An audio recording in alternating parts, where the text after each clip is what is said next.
حضرت نظام الدین اولیاء رحمۃ اللہ علیہ اکثر ایک جملہ کہا کرتے تھے کہ ہم سے تو دھوبی کا بیٹا ہی خوش نصیب نکلا، ہم سے تو اتنا بھی نہ ہو سکا، پھر غش کھا جاتے۔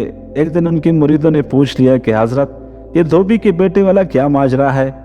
تو آپ رحمۃ اللہ علیہ نے فرمایا کہ ایک دھوبی کے پاس محل میں کپڑے دھلنے آیا کرتے تھے اور وہ میاں بیوی کپڑے دھو کر پریس کر کے واپس محل پہنچا دیا کرتے تھے۔ ان کا ایک بیٹا بھی تھا جو جوان ہوا تو کپڑے دھونے میں والدین کا ہاتھ بٹانے لگا۔ کپڑوں میں شہزادی کے کپڑے بھی تھے جن کو دھوتے دھوتے وہ شہزادی کے نادیدہ عشق میں مبتلا ہو گیا۔ محبت کے جذبے کے جاگ جانے کے بعد اس کے اطوار تبدیل ہو گئے۔ وہ شہزادی کے کپڑے الگ کرتا، انہیں خوب اچھی طرح دھوتا، انہیں استری کرنے کے بعد ایک خاص نرالے انداز میں تہہ کر کے رکھتا۔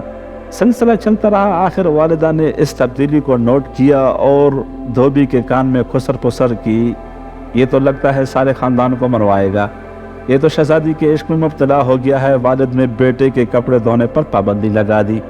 ادھر جب تک لڑکا محبت کے زیر اثر محبوب کی کوئی خدمت بجا لاتا تھا، محبت کا بخار نکلتا رہتا تھا، مگر جب وہ اس خدمت سے ہٹایا گیا تو لڑکا بیمار پڑ گیا اور چند دن کے بعد فوت ہو گیا۔ ادھر کپڑوں کی دھلائی اور تہہ بندی کا انداز بدلا تو شہزادی نے دھوبن کو بلا بھیجا اور اس سے پوچھا کہ میرے کپڑے کون دھوتا ہے؟ دھوبن نے جواب دیا کہ شہزادی عالیہ میں دھوتی ہوں۔ شہزادی نے کہا پہلے کون دھوتا تھا؟ دھوبن نے کہا کہ میں ہی دھوتی تھی۔ شہزادی نے اسے کہا یہ کپڑا تہہ کرو۔ اب دھوبن سے ویسے تہہ نہیں ہوتا تھا۔ شہزادی نے اسے ڈانٹا کہ تم جھوٹ بولتی ہو، سچ سچ بتاؤ ورنہ سزا ملے گی۔ دھوبن کے سامنے کوئی راستہ بھی نہ تھا، دوسرا کچھ دل بھی غم سے بھرا ہوا تھا۔ وہ زاروں قطار رونے لگ گئی اور سارا ماجرا شہزادی سے کہہ دیا۔ شہزادی یہ سب کچھ سن کر سناٹے میں آ گئی۔ پھر اس نے سواری تیار کرنے کا حکم دیا اور شاہی بگھی میں سوار ہو کر پھولوں کا ٹوکرا بھر کر لائی اور مقتول محبت کی قبر پر سارے پھول چڑھا دیے۔ زندگی بھر اس کا یہ معمول رہا کہ وہ اس دھوبی کے بچے کی برسی پر اس کی قبر پر پھول چڑھانے ضرور آتی تھی۔ یہ بات سنانے کے بعد کہتے ہیں کہ اگر ایک انسان سے بن دیکھے محبت ہو سکتی ہے تو بھلا اللہ سے بن دیکھے محبت کیوں نہیں ہو سکتی؟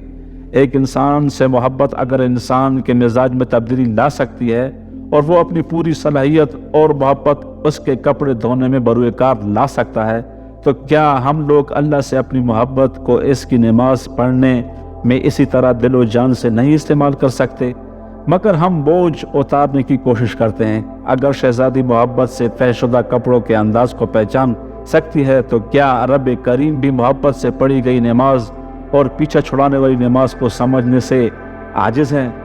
حضرت نظام الدین اولیاء پھر فرماتے ہیں وہ دھوبی کا بچہ اسی وجہ سے کامیاب ہے کہ اس کی محبت کو قبول کر لیا گیا، جبکہ ہمارا انجام کا کوئی پتہ نہیں، قبول ہوگی یا منہ پر مار دی جائے گی۔ اللہ جس طرح ایمان اور نماز روزے کا مطالبہ کرتا ہے اسی طرح محبت کا تقاضا بھی کرتا ہے۔ یہ کوئی مستحب نہیں، فرض ہے، مگر ہم اس سے غافل ہیں۔ اگر آپ کو میری یہ ویڈیو پسند آئی ہے تو پلیز ویڈیو کو لائک کر دیں اور میرے چینل کو سبسکرائب کر دیں تاکہ اسی طرح کی ویڈیوز آپ کو ملتی رہیں۔